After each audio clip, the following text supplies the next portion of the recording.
I ćao svima, danas ću vam pokazati kako da napravite bootabilan disk.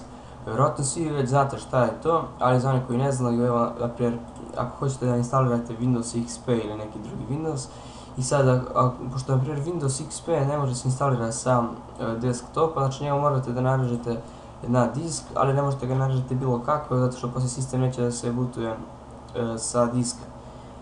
Znači, zato možete koristiti ovaj program Power ISO, znači on je jedan od najboljih programa za tako nešto. Znači, jednostavno odite na njihov sajt, ostavit ću vam link u opisu klipa kao i uvek, i skinete ovu verziju, znači to je besplatna verzija koja u stvari nije aktivirana.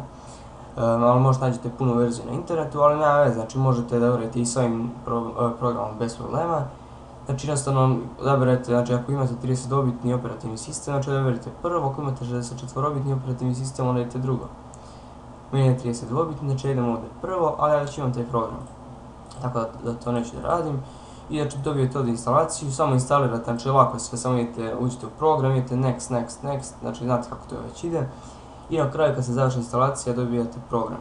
Znači uđemo u program, sačekamo 3 sekunde. Ok, idemo continue and registered. I sada ovdje idete file, open, i znači nađete gdje vam se nalazi taj operativni sistem.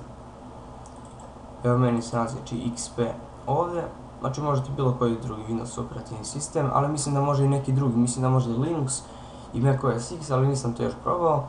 Idemo znači otvori i sad sačekamo malo. Ok, sad znači idemo gdje piše burn.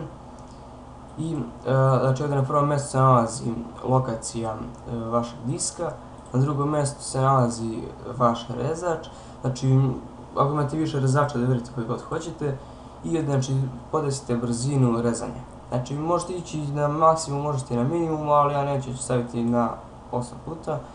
I ovdje možete da podesite da se na kraju rezanja pokrene opet disk, odnosno da se ubaci opet disk i da provjerite da li ste narezali ispravno.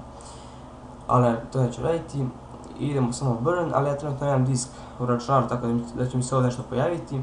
Ali znači, ovo je jednostavno, znači samo trebate kliknuti tu burn, sačekate da se ovo završi, kad se završi ja mislim da treba piše ok ili eject, tako nešto, ne znam nija.